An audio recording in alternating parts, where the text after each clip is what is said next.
सबके साथ अच्छे रिश्ते बनाना चाहते हैं, लेकिन रिश्तों के साथ साथ हमें ये देखना है कि बहुजन समाज का हित किधर है। तो जहाँ बहुजन समाज का हित नहीं है तो रिश्ते मेरे लिए कोई मायने नहीं रखते हैं। देखिए, अब महाराष्ट्र मैं रिश्तों से ज्यादा महत्व देती हूँ बहुजन समाज के इंटरेस्ट को। ये भी देखना है कि आपको बीजेपी से बदला लेना है। मैं बीजेपी से तो मैं आपको बताना चाहती हूँ। एक बार आप पहले मेरी बात सुन लो। पहले आप मेरी पहले इसका सवाल का जवाब दे। अरे बहुत मजेदार जवाब दूंगी, सुनो तो भैया। बीजेपी से हमने बदला ले लिया जब मैंने पिछले साल 25 अगस्त को मुख्यमंत्री की कुर्सी से इस्तीफा दिया और उसके बाद बीजेपी ने बदले की भावना से सेंटर में तो सरकारी मशीनरी का दुरुपयोग करके, सीबीआई का दुरुपयोग करके और जुडिशरी का सहारा लेकर ताज प्रकरण मामले में जो मुझे फर्जी फंसाया, तो उत्तर प्रदेश ही नहीं पूरे देश के जो बहुजन समाज के लोगों ने तो ये फैसला ले लिया था कि ऐसे भारतीय जनता पार्टी को हम अब सत्ता में नहीं आने देंगे।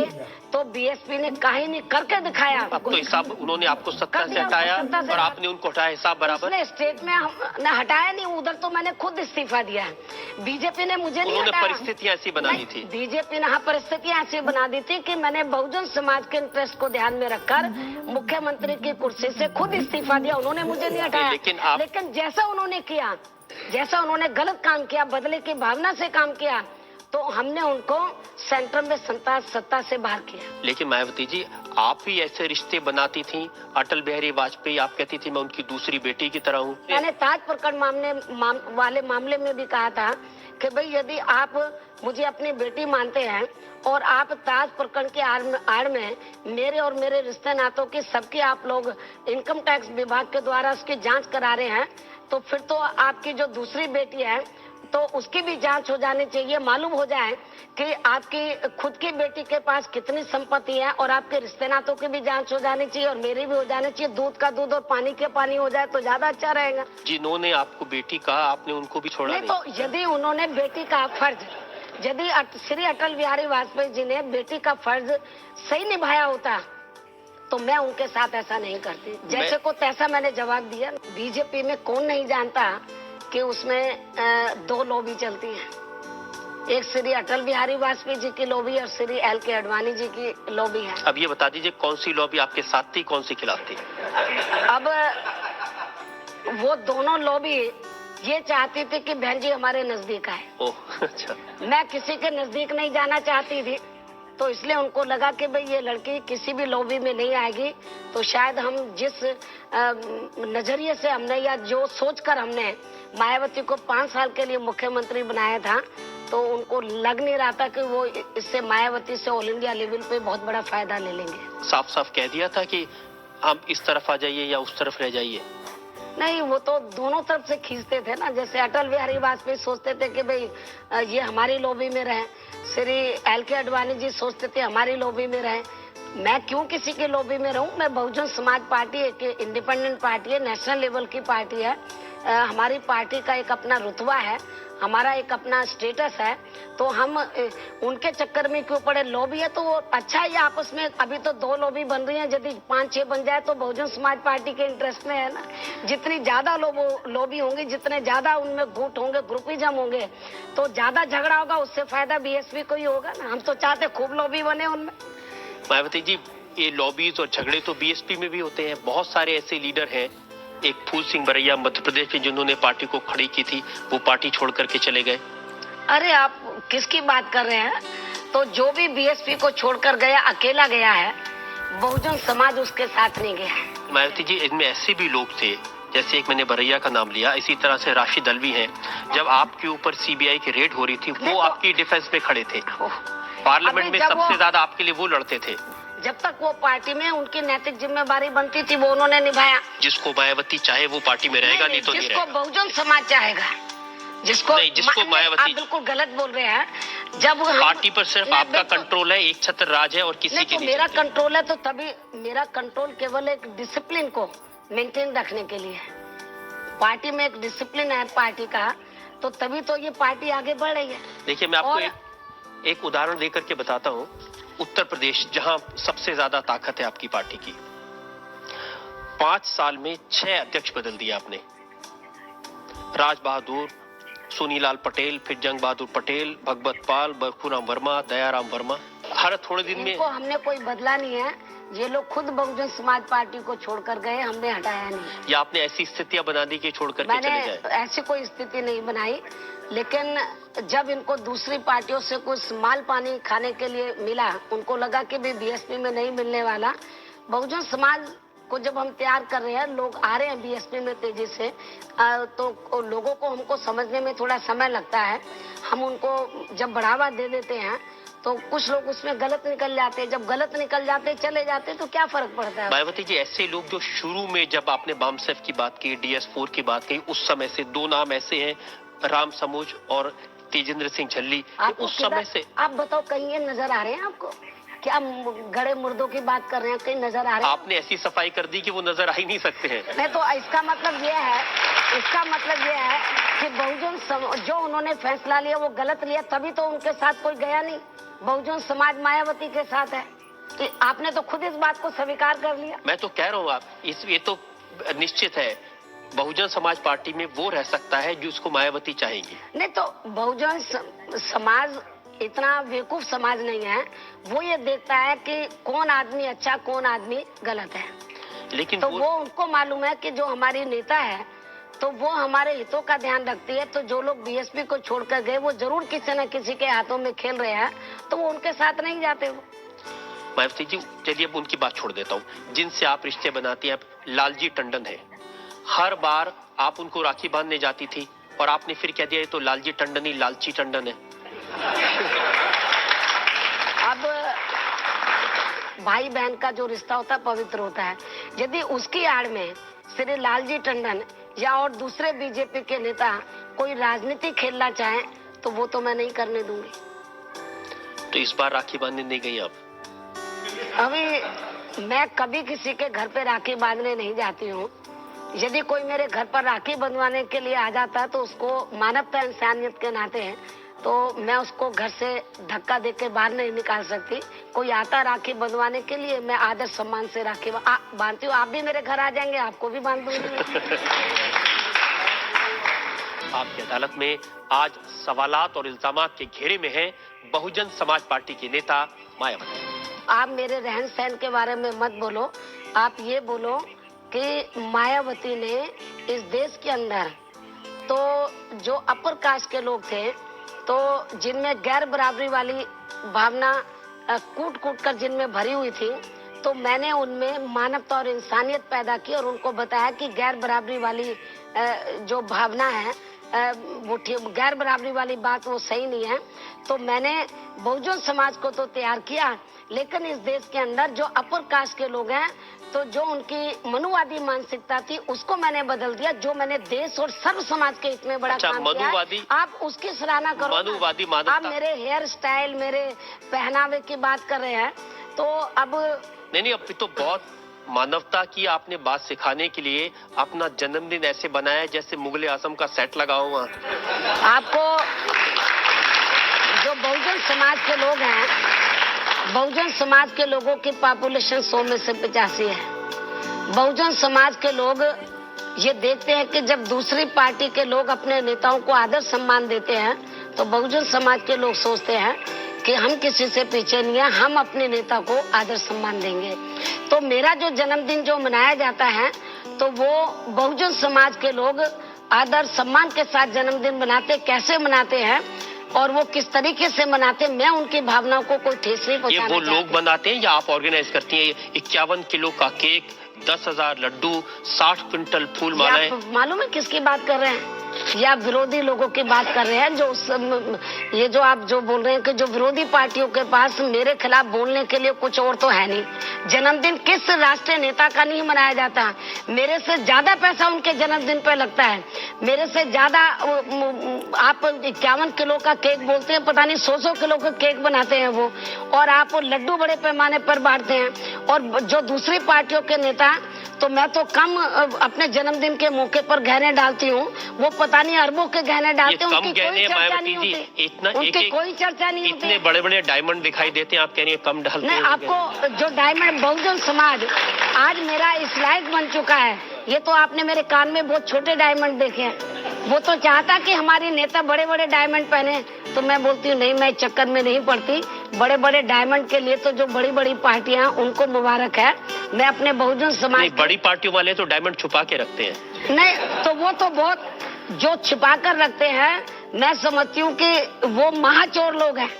मेरे पास जो कुछ है वो लोगों के सामने तो है, मैं खुली किताब, तो उन लोगों को मालूम तो है कि मेरे पास है क्या। जो दूसरी पार्टियों के नेता जो बड़े बड़े डायमंड रखते हैं, जो छिपा के रखते हैं, इस किस्म के नेताओं ने तो देश का सत्यानाश किया है। लेकिन ये बताइए आते कहाँ से है डायमंड? ये तो उनसे पूछो ना, ये मेरे को तो बहुजन समाज के लोग देते हैं। विरोधी दल वाले कहते हैं कि उनको ये बताया जाता है कि बर्थडे में इतने पैसे की गिफ्ट लेकर आना ही आना है। अब ये तो आप उनसे पूछो, जिनकी हालत बहुत ज्यादा खराब थी, छोटे छोटे मकान में रहते थे, आज वो बड़े बड़े महलों में रह रहे हैं। जब आप मुख्यमंत्री थी तो 25 करोड़ की लागत से एक फिल्म बनाने का प्रॉमिस किया गया था आपकी लाइफ के ऊपर। ये गलत बातें कहाँ से आज आप मुझसे पूछ रहे हैं अदालत के बीच में? आपको किसने बता दिया? ये तो अखबार में छपी हुई खबर है। अभी अखबार में पता नहीं क्या क्या छाप देते हैं बीएसपी के बारे में। देखिए मैं आपको अखबार में क्या छपा है। ओहो, आप किस घटिया अखबार की बात कर रहे हैं? आप जो कुछ सवाल कर रहे हैं बिल्कुल गलत है। आप तो सवाल तो सुन लीजिए वैसे, बगैर क्या सुनो, जब उस सवाल में कुछ जान ही नहीं है सवाल में, तो आपसे का मैं सुनूं नहीं तो, लेकिन सवाल सुन तो ले। सवाल में कहा है कि 25 करोड़ की फिल्म जिसका नाम था माया मैडम, वो बनेगी। मैं तो आपके मुंह से आज पहली बार ये नाम सुन रही हूँ। मुझे लगता है ये कहीं आपने किसी अखबार में खबर छपवा दी होगी। आज ये अदालत के बीच में सवाल पूछने के लिए। नहीं ये बिल्कुल गलत है। मायावती जी 10-16 कौन से पेपरों की बात कर रहे हैं? सुन ली मैं बताता हूँ कौन सा पेपर। 16 नवंबर 2003 का टाइम्स ऑफ इंडिया अखबार है। अब मुझे लगता है आपने छपवा दी होगी। मैं कैसे छपा दूंगा इसे? जनता की अदालत में बुलाएंगे, कुछ सवाल तो होने चाहिए पूछने के लिए। अरे 1 साल पहले छपा लेंगे क्या एडवांस में? उसमें लिखा है कि आपको मालूम है कि मायावती के जल्दी से समय देती नहीं है, 1 साल तो लगेगा उसको अदालत के बीच में लाने के लिए। इसमें तो लिखा है कि जो आपकी शक्ल है वो शबाना आजमी से मिलती है, तो शबाना आजमी रोल करने वाली थी। अरे मैं पता नहीं क्या घटिया बातें कर रहा हूँ, क्या फिल्मों की। मुझे ये, जब मैं फिल्मों के चक्कर में मैं नहीं पड़ती हूँ। मैंने पूरी जिंदगी बहुजन समाज के इंटरेस्ट के लिए लगाई है। मैं राजनीति में आई हूँ। फिल्में देखती हैं? मुझे फिल्मों को देखने के लिए कोई समय नहीं मिलता। मैं अपनी जिंदगी का एक एक मिनट बहुजन समाज की बात को आगे बढ़ाने के लिए लगाना चाहती हूँ। फिल्मों के लिए तो आप जैसे लोगों के लिए बहुत टाइम है, आप देखो वही फिल्म और लोग देख सकते हैं, मेरे पास कितना टाइम है। आप उत्तर प्रदेश के अंदर ये बताओ कि मैंने व्यक्तिगत लेवल पर मैंने क्या फायदा उठाया, एक भी एग्जाम्पल मेरे सामने रख दो तो पहला एग्जाम्पल, पहला बात से सहमत हो। पहला एग्जाम्पल तो ये है कि जब आप टिकट देती हैं बहुजन समाज पार्टी का, तो उस टिकट के लिए पैसा लिया जाता है। आप बताओ कोई भी एग्जाम्पल आपके पास है, या किसी ने आकर ये कहा है आपको कि मैंने पैसा लिया, और जिसने लिया तो आपको आज अदालत के सामने उसको पेश करना चाहिए। कहा है ये कहने के लिए तो आप पता नहीं कौन कौन सी बातें आप। अरे आपकी पार्टी के नेता हैं, ये राशिद दलवी का बयान है। जब राशिद दलवी में पैसे लेकर टिकट देने की प्रथा आप किसकी बात कर रहे हैं? पहले तो श्री राशिद दलवी से ये पूछना चाहिए कि जब उसने पिछला चुनाव बीएसपी से लड़ा और वो मेंबर पार्लियामेंट बनकर आया, तो यदि मैंने पैसा लिया था तो उसने पहले क्यों नहीं बताया कि मैंने इतना पैसा लिया? जब मैंने इस बार उसका टिकट काट दिया और उसको टिकट नहीं दिया, उसके बाद उसने मेरे ऊपर आरोप लगाया। उत्तर प्रदेश के अंदर मायावती अकेली ऐसी नेता है, मैं उत्तर प्रदेश का ही बता रही हूँ, पूरे देश का मैं आपको बता रही हूँ, कि जिसने राजनीति में आने के बाद कभी अपने माँ बाप को, कभी अपने भाई बहनों को, रिश्ते नातों को मैंने बढ़ावा नहीं दिया। किसी को ना मैंने एमपी बनाया, ना मैंने किसी को एमएलए बनाया, ना किसी को राज्यसभा में भेजा, ना किसी को विधान परिषद में भेजा। हमेशा बहुजन समाज के लोगों को भेजा। मेरे जैसा नेता इंडिया के अंदर आपको कोई नहीं मिलेगा। जब से मैं राजनीति में आई हूँ, मैंने बहुजन समाज के लोगों को बढ़ावा दिया, अपने रिश्ते नातों को कभी बढ़ावा नहीं दिया। इसलिए मेरे ऊपर व्यक्तिगत या परिवारवाद का इस किस्म का आरोप लगाना ये बिल्कुल गलत है। ये आपकी बात सही है कि परिवार वालों को राज्यसभा नहीं भेजा, एमएलए नहीं बनाया, टिकट नहीं दी, मंत्री नहीं बनाया, लेकिन परिवार वालों को प्रॉपर्टी बढ़ी, उनका बैंक बैलेंस बढ़ गया। आप बात कर रहे हैं, परिवार वाले लोगों को मैं अपने से अलग रखती हूँ। मैं बिल्कुल परिवार वालों से बिल्कुल अलग रहती हूँ। वो क्या कर रहे हैं, क्या प्रॉपर्टी बना रहे हैं, वो लोग जाने।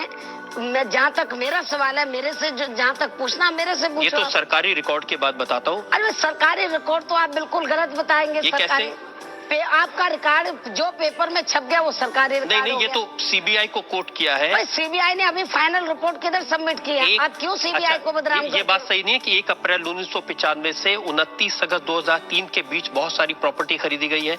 भाई जब प्रॉपर्टी उन्होंने 15 करोड़ रुपए की प्रॉपर्टी। देखो ये मामला अभी जांच में चल रहा है, अभी सीबीआई ने फाइनल रिपोर्ट अभी दाखिल नहीं की। ये तो एफआईआर में लिखा हुआ है। आप क्या बोल रहे हैं? एफआईआर में उनको जो भी कहीं से तथ्य मिल गए उन्होंने उधर एफआईआर दर्ज करा दी, लेकिन जब तक हम अभी तो ये जांच कर रहे हैं ना, जांच करने के बाद जब तक वो रिपोर्ट सबमिट नहीं करते हैं, चार्जशीट नहीं लगाते हैं और चार्जशीट का जवाब हम देंगे और ये मामला अदालत में जब चला गया है तो जब तक अदालत फैसला नहीं दे देती है। दो चीज मुझे बता दीजिए, ये जो एफआईआर आप बिल्कुल गलत बोल रहे हैं। मार्च 2003 में लखनऊ में ये जो एफआईआर में ये जो प्रॉपर्टी दिखाई गई है, मैं इसके ऊपर कुछ नहीं बोलना चाहती क्योंकि मामला कोर्ट के अंदर है, सीबीआई इन्वेस्टिगेशन कर रही है, हमें जो भी जवाब देना होगा अदालत में देना होगा। ये सवाल इधर पूछना है, जब ये मामला कोर्ट में चल रहा है तो ये जनता के बीच में सवाल पूछना ये कोर्ट की अवमानना होगी। ये तो अच्छा जो कोर्ट ये ठीक नहीं है क्योंकि अभी इन्वेस्टिगेशन कंप्लीट नहीं हुआ है